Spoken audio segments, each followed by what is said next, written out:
PCMC news, सत्याला शब्दाची धार। कचरा व्यवस्थापनाचा बोजवारा, कचरा गाड्यांच्या विलंबामुळे नागरिक त्रस्त, संजीवन सागळे यांचा आरोग्य विभागाला इशारा। चिखली मोशी परिसरातील गृहनिर्माण सोसायट्यांमध्ये कचरा व्यवस्थापनाचा अक्षरशः बोजवारा उडाल्याचा आरोप चिखली मोशी पिंपरी चिंचवड हाऊसिंग सोसायटी फेडरेशनचे अध्यक्ष संजीवन सागळे यांनी केला आहे। नियोजित वेळेत कचरा गाड्या न आल्यामुळे अनेक सोसायट्यांमध्ये कचरा साचून राहत असल्यामुळे दुर्गंधी, अस्वच्छता आणि नागरिकांच्या आरोग्याचा प्रश्न निर्माण झाला आहे। वारंवार तक्रारी करूनही आरोग्य विभागाकडून प्रभावी उपाययोजना होत नसल्याचा आरोप त्यांनी केला आहे। आणि याशिवाय काही कचरा कामगारांकडून कचरा उचलण्यासाठी नागरिकांनी सोसायटी व्यवस्थापनाकडे पैशांची मागणी केली जात असल्याचे आरोप सागळे यांनी केले आहेत। नागरिकांना वेठीस धरल्याचे प्रकार तातडीने थांबवावेत आणि कचरा संकलनाची व्यवस्था नियमित आणि पारदर्शकपणे सुरू ठेवावी अशी मागणी त्यांनी केली।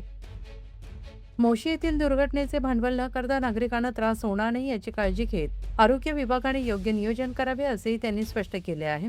दरम्यान कचरा व्यवस्थापनातील या गंभीर त्रुटी तात्काळ दूर न केल्यास तीव्र आंदोलन छेडण्यात येईल असा दावा फेडरेशनने दिला आहे। सोसायट्यांमधील कचरा उचलला गेला नाही तर तो थेट पिंपरी चिंचवड आरोग्य विभागाच्या कार्यालयात आणून टाकला जाईल असा स्पष्ट इशारा संजीवन सागळे यांनी दिला आहे।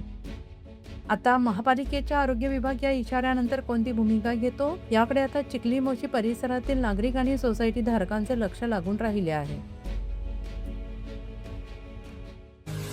पुणे तसेच पिंपरी चिंचवड परिसरातील महत्त्वाच्या बातम्या पाहण्यासाठी आजच आमच्या डिजिटल PCMC न्यूज चॅनलला सबस्क्राइब करा आणि बेल आयकॉन प्रेस करा।